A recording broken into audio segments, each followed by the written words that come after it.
All right. Hello, everyone, and welcome in to the final episode of the 2024 season's worth of the tristatefootball.com preview show. My name is Safwan Alvi, and I am joined, as always, by my friend, by my partner in crime, my co-host, the man, the myth, the legend. His name is Greg Shoemaker. And again, we are tristatefootball.com. Again, check us out on all of our social media platforms, right? The venue formerly known as Twitter and Instagram at TS Football. Again, that's at TS Football. And you can also like us and search for us on Facebook and YouTube. Again, just in the search bars, type in tristatefootball.com. And on YouTube, you can subscribe to us as well. And Greg, we have made it to the final season or final week of the 2024 regular season, meaning it is state championship week in Southwest Ohio and Northern Kentucky. And how awesome is it that we are actually littered with teams from Southwest Ohio and Northern Kentucky playing in the state championship games, right? The Ohio games will be taking place in Canton, Ohio at the Pro Football Hall of Fame. And then the Kentucky games will be taking place at Kroger Field, right, where the University of Kentucky plays their football games. And we are excited because we have so many teams going from different classes as well. So, Greg, let's wrap this thing up, right? Let's talk about some of the state championship teams. We'll talk about their seasons and how excited we are. Let's start with the Bluegrass State, right? The Kroger Field games that are going to be taking place. We'll go in a little numerical order here, right? How about Beechwood? Class 2A state championship game. The Beechwood Tigers, Greg, they are used to being here. This is nothing new for them. They're going to be taking on Owensboro Catholic in that Class 2A state championship game. This is going to be taking place on Friday, right, December 6th at 4 p.m. Again, December 6th at 4 p.m. at Kroger Field for the Class 2A state championship over there in Kentucky.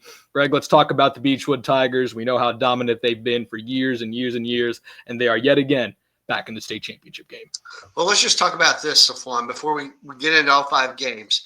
We have 5 head coaches in state championship games, local coaches, that they don't have a state championship ring on their finger as a head coach yet. So it's pretty cool stuff. I mean, first of all, to have 5 teams, but to have 5 head coaches looking for their first ring too, pretty awesome. And Jay Volker is one of those guys. He took over this program 2 years ago. He's done a great job with it. This is a high-scoring team. But let me tell you about Owensboro Catholic. These guys, they sit across from Evansville over there in Owensboro. They've been a good team for a long time. They are, one of those schools that they throw the ball a lot like Beechwood, and they are going to put a lot of points in the board. I look for a really high-scoring game in this affair, and but man, Beechwood has so many weapons, and with Tyler Fryman coming back now, this Nate Papps kid is really taking on another level for this team. And last week I heard Jay Volker say something. Beechwood has 4 kids that can top out at 20 miles an hour running down the field. I mean, they got some speed for a small school, and that's hard to take care of. And with Clay Hayden, the quarterback, he can put the ball out there, and they can just go get it. And that's, if you've watched Beechwood over the last couple of years, that's what you see from Clay Hayden. He throws it to a spot, and they go get it. And I really like Beechwood in this affair, even though Owensboro Catholic is a very, very good, well-polished team that's been through the trenches, a very good team. But, man, I think this is Beechwood's year, and Clay Hayden wants to bring this home for sure. Absolutely, Greg. And real quick, talking about Clay Hayden, how accomplished he is, right? One of the most accomplished quarterbacks in Northern Kentucky history. I want you to talk about that, right? Because those guys do not come around often, right? And then also looking really quickly at next year, you think Beechwood is going to be just as good next year, another state championship contender. We see it year in and year out. Just talk about Clay Hayden and the quick outlook for next year, regardless of the situation this year. Well, yeah, sure, they're going to be good. They reload there. There's guys on the bench, but that said, this is a group. I mean, when you talk about Flaherty, of Erdman, Clay Hayden, I'm missing another guy there. They got a bunch of guys with a bunch of touchdowns, right? So only Fryman's returning out of that group with all those touchdowns. I think they got 4 guys with more than 125 touchdowns scored, and then of course you got Clay Hayden with more than 115, 117 career touchdown passes. So.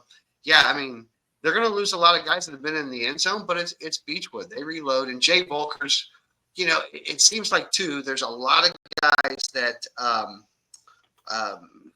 they come through the system, and younger brothers and families at Beechwood. And I think there's just a new, the Erdmans have been through there, and it'll be another group of kids just like that coming back through the system. And yeah, Beechwood's going to be just fine again next year. But man, I think they're going to close this thing out. But it's not going to be an easy game for sure against Owensboro Catholic. Absolutely. Beechwood used to being in the situation, and we know that expectations are, right, state champions. So that's why their glass over there in that school is full of state championships. Again, best of luck to Beechwood.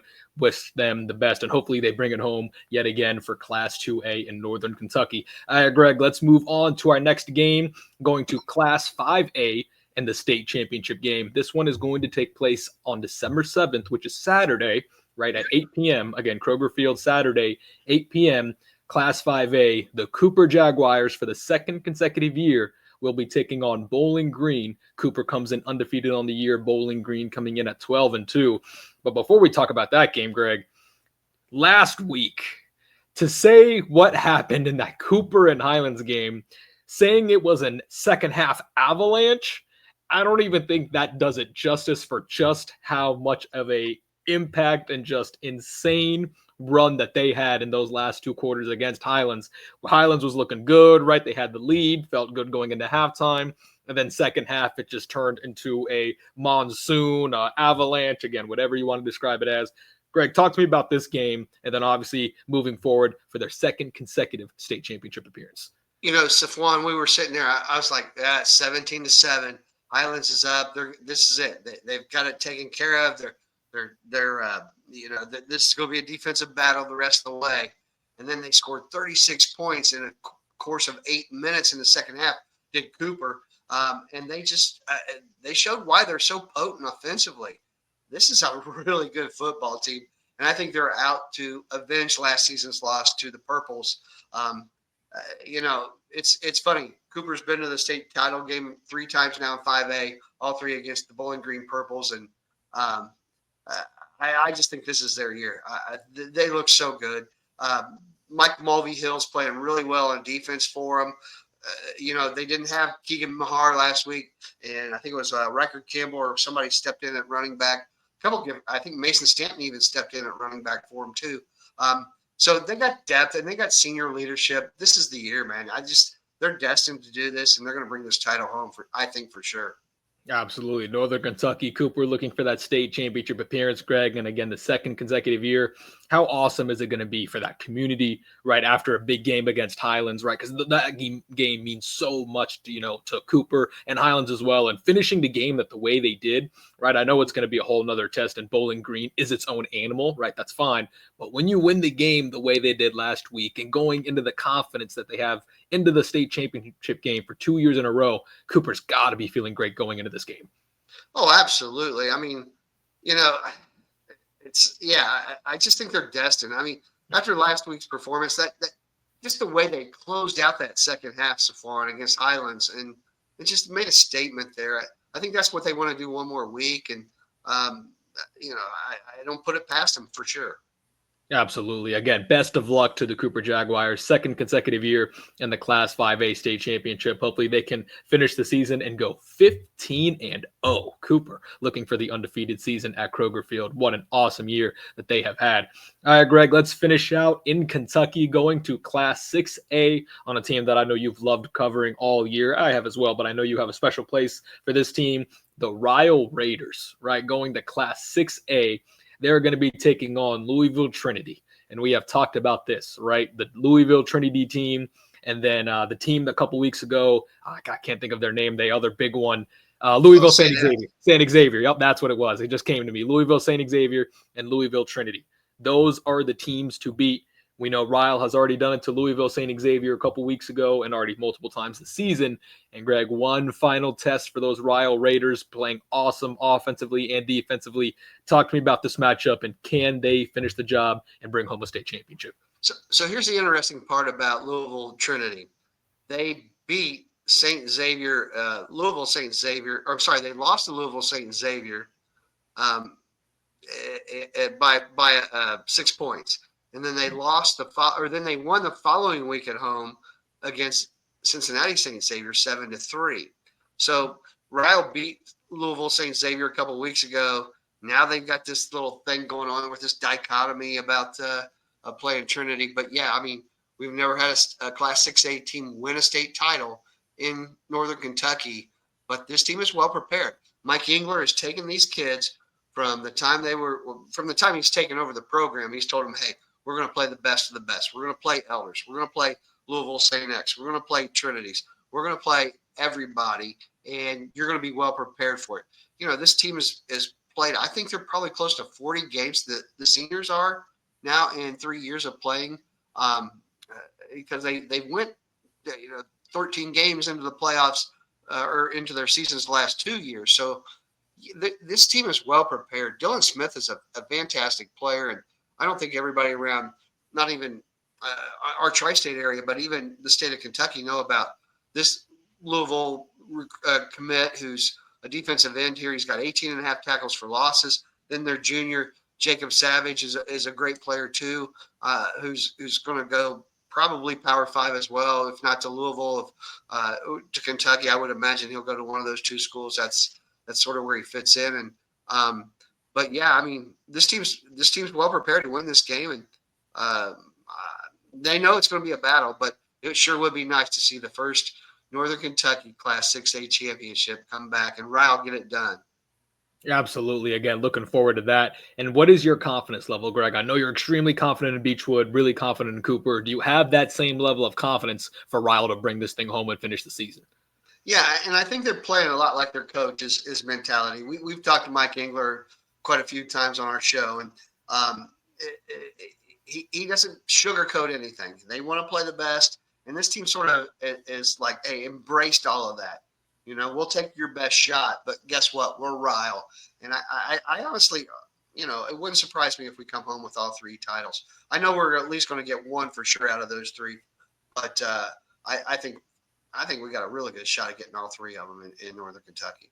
Absolutely exciting times happening at Kroger Field. Multiple classes littered with teams from Northern Kentucky. And a reminder that Ryle versus Trinity game is going to be Saturday on the 7th. It's going to be at 4 p.m. So it's going to be the game right before the Cooper game. So back-to-back games on Saturday, 4 o'clock, the Ryle game, 8 o'clock, the Cooper game. So we look forward to them. And again, best of luck to all our Northern Kentucky teams. All right, Greg, let's move on to Southwest Ohio, right? We're going to Canton, Ohio, right? The Pro Football Hall of Fame. I know you're going to be taking off here very soon to go cover the games for our teams. Let's talk about the one that's going to be the early game, right? The kickoff of the Hall of Fame, the state championship games. Anderson, right? The team that we were looking forward to see if they really could break through, get to the state championship game after an excellent game against Big Walnut last week, a game that went down to the wire. Anderson is in the Division II state championship game. That's going to be taking place on Thursday, right? So it's going to be basically 24 hours from now. We're going to be looking at the game, and we're going to be kicking off 7 o'clock at Tom Benson Stadium, again, at Canton, Ohio, the Hall of Fame. They're going to be taking on Avon, 2 teams that are 15-0, Greg, 30-0 between these teams. Not a loss to talk about. Greg, this Anderson team, right? Evan Dreyer and the crew, Justice Burnham. They got offense, they got defense. If there's any year that Anderson's going to bring it home, it's going to be 2024. Right, and so this is the only one of the top, the 7 division championships in Ohio that's got 2 teams that are 15-0 facing off against each other. Mike Elder, the head coach at Avon, they've won 7 of the last 8 regional titles in their district, and before that, 5 times in the last 7 years to get to this point. Akron-Hoban has beaten them. But last week they beat Akron-Hoban, so they broke down that wall. These guys are like, hey, we're there. We've been there before. One thing I will say about this game, this is a big stadium to play in. Avon's already played at Cleveland Brown Stadium this year, and they played in a big arena like this. Anderson hasn't. And, you get out there and you get cold weather. You got to take care of the football in a game like this, especially up in Canton. And Avon's used to playing in games like this. So if Anderson doesn't come out and throw the first punch and Avon gets ahead of him, man, you got to be careful if you're Anderson in this game, because you don't want to get lost in the environment that you're in for the first time in a long time. But that said, again, Avon's not been here since 2011, and they have not won a state championship either. So this is a game of two hungry teams and two teams that really go about it sort of in the same way. Their defenses are really good, and their offenses are fueled by quarterbacks. Both quarterbacks, both Justice Burnham and Nolan Good, the quarterback from Avon, who's headed to Kent State. They're dual option threats, and both have double-digit touchdowns rushing, as well as a lot of yards, passing in more than Good's just under 30 touchdowns thrown. So yeah, I mean the quarterbacks are the story in this game. That said, if one of the things Anderson's been great about is getting up early in the game, and then protect that lead's been good enough to hold off opponents and let them close out the last 2 weeks against Big Walnut and LaSalle. And I think if they get to that point, that's going to be a huge factor. Absolutely, Greg. And the difference with this Anderson team, right, is they play not good defense, they play legit defense, yes. Right? And that is the difference from them, making it to the second round, to the third round, because we know for years and years, right, this Anderson team could get 30 points, 40 points on any given day. Offense really hasn't been a question for Anderson for years now. But the only problem that they've had not being able to take that next step was the defense. But they have legit turned it around. And Greg, they're in the state championship game, and they're going to be called upon one more time, right, to get some key stops, to get some things done for a state championship over there in Division II. Right. But you got to remember, I just put this stat up there. Anderson scored 713 points. It's tied for seventh most in Ohio history in a season. So, yeah, they are going to be a good, I think you got to get out and put points on the board. Yeah. This Avon team doesn't allow points, but we'll see what happens. You got to get out early if you're Anderson. Yeah, absolutely. Yeah, the defense is the reason they're there, but the calling card, right? The calling card is that Anderson offense. That calling card is Justice Burnham. And as you're seeing at the bottom of the screen, 4,700 total yards, 56 touchdowns. Greg, the quarterback's got to be great, and Burnham's the guy to rely on. Absolutely. And if you're Avon, you got to try to get him. If you can stop him running the football and contain that, you got a good shot if you're Avon. The Eagles they'll be in this game if they can stop him from running. But one thing about Burnham is he's ran the ball exceptionally well in this playoffs.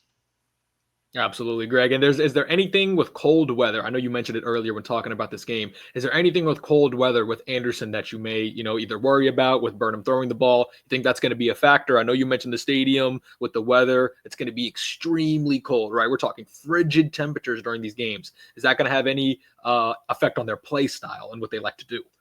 Well, so I think you got to go with the wind in a game like this, right? You hope the wind's not crossing across Tom Benson Stadium, but going from end zone to end zone, and you play that wind. You always do up there in that stadium. So you got to be able to do both. You got to be able to run the football up there, and you got to be able to take advantage of the wind when you are throwing the football. So yeah, you just better hope that you're in the right position at the right time when the wind is at your advantage, one way or the other. You can use the wind to your advantage, even as a running team up here, like what St. Edwards has done it the last 3 years with their running game. Now, that said, they had big offensive linemen, but in games like that up there, they haven't needed to throw the football because they know they can run, and you got to be able to balance it out like that.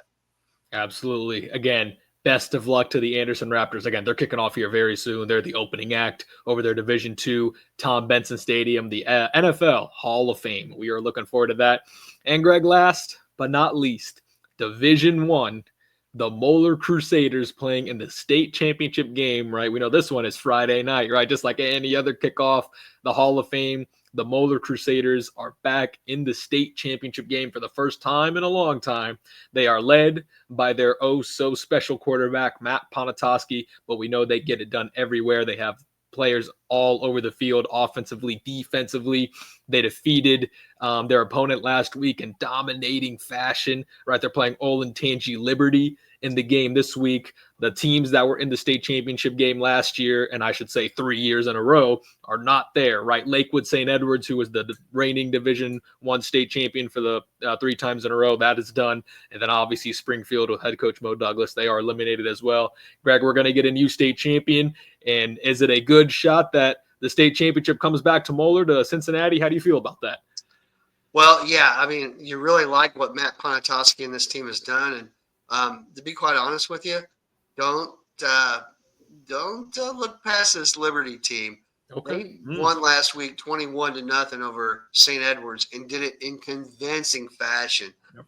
A Columbus team, I think Pick Central was the last team from Columbus to make it into the state finals. That's the year they played Elder and beat Elder, I think it was like 6 years ago. 2019, if I'm not mistaken. 2019. What was 18? 2019. 19, yeah. So because 2018 was Cole Rain, and then Elder made it the year following. Yep. And then it was the run from Springfield. So So look, to be quite honest with you, I just think Matt Ponatoski does so many things well, and they do so many things right. And I don't even think it's going to matter with the weather. I watched the Centerville against the Moeller defense, the Centerville offense against the Moeller defense last week. Moeller's deep on defense, and it's not like they're super big; they're just super good.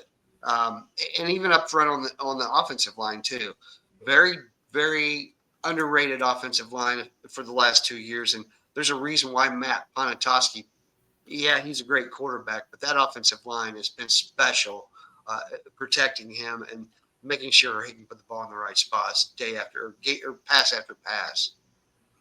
Absolutely, Greg. And when talking about some of the numbers and talking about some of the stats, what I like to say is his numbers, right? Matt Ponatoski's numbers are I like to say they're stupid because they just don't make any sense. They don't have any type of sense.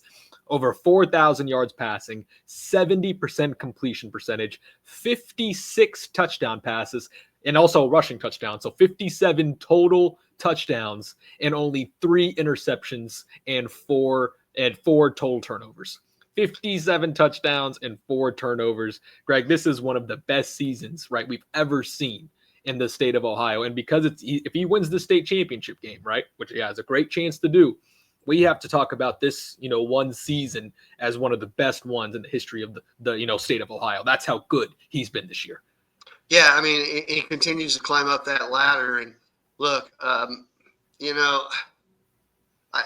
don't know. I don't even know how to say any more accolades. The things to describe what Matt does.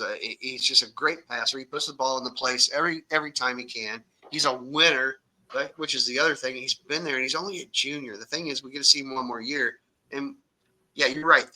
What he's done against, Safwan, he's got 2 wins over St. Xavier. He's got 2 wins over Princeton, who's pretty. They got 8-10 kids on that team that have Power 4 offers, and I mean on defense, he just continues to do it against very, very good teams. And last week watching him thread Centerville like it was just a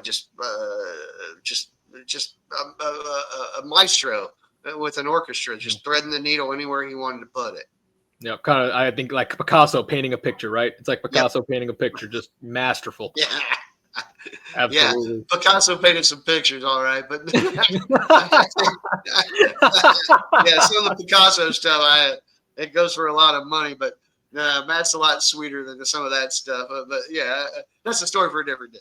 Absolutely. And Greg, he's just one of those rare athletes, right? Because what a lot of people either know or may not know, he's also one of the top 10 high school prep baseball players, right? I know this football conversation, but this is just adding to how special of an athlete he is, right? These guys come around, once every 5 to 10 years. He's arguably the best quarterback in the state of Ohio, especially in his class, right? His junior class, he's arguably the best in the state of Ohio. He's, on track to maybe win a state championship game, having, one of the best seasons, only a junior, amazing baseball player. Greg, we're witnessing something special with this young man. Yeah, I mean, let's just continue to watch it. The more games we get to watch, the more blessed we are. The same thing was when Braxton Miller was at Wayne. That's sort of one of the guys I can compare Matt to, because they both threw such pretty passes, and and fantastic looking spirals. But yeah, I mean, just watch and enjoy. It's rare, and to do it, like I said, against the level of competition he does it against, is just crazy cool. Yeah, absolutely. And Greg, the final point we got to touch on with Moeller. How awesome would it be if they brought home the state championship game? One of the best coaches in the history of Ohio football, head coach of Moeller, who recently passed away, 5 state championships, Jerry Faust. Greg, it would be a storybook ending to this year if Moeller was able to win that state championship game. How cool would that be? It really would be. And, it's funny. If I'm Moeller, I'm putting a little shamrock, a little green shamrock on the back of my helmet for Jerry or his initials or whatever you do. But I just feel the luck of the Irish is going to be with them on Friday night. And there's something to be said about some destiny, and this could be it. Yeah. You gotta like those. You gotta like those vibes when the mojo's on your side like that, for sure. Yeah, Moeller looking for another state championship. I think they're 10th. This would be their 10th all time in their school's history.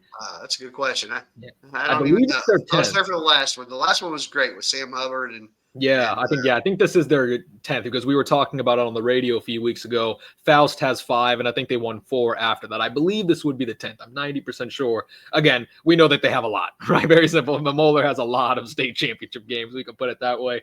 All right, Greg, before we get out of here, for the year, before we come back next year in August and September, final thoughts, right? Just overall the state championship games, and I guess overall on the season, just how fun this 2024 was. Just state championship game thoughts and anything on your mind before we get out of here. Yeah, I mean, just to see Cooper try to go undefeated, Anderson try to go undefeated, Ponatoski's great season, what we talked about. I mean, Beechwood's got a chance. To have 5 teams playing Friday night for the titles and this weekend for titles, it's just awesome. I mean, last year was sort of a bummer in Ohio. We didn't get anybody there in Cincinnati, but I mean, it's been a great year. I mean, Taft was a fantastic story. Yep. Taylor was a fantastic story. And West there's Claremont. all that kind of good stuff. West Claremont was a great story too. What's that? West Claremont. Claremont, great story. Yep. Yeah, so every year it never disappoints. And we got one last high school football tonight show. I'm taping that on Friday. That'll run 6 to 8 on Friday night on Fox Sports 1360 and ESPN 1530. And we did a lot of we did a sort of like our year in review, Safwan, and rehash some of our great interviews, post-game interviews from this past season. And guys like David Dransman on from Taylor and Mike Blount from Roger Bacon and Tom Bolden talking about the East and West rivalry. Bert Bathiani talking about their win over St. X. So a lot of good stuff on Friday night too. So yeah, check us out on ESPN 1530 and Fox Sports 1360.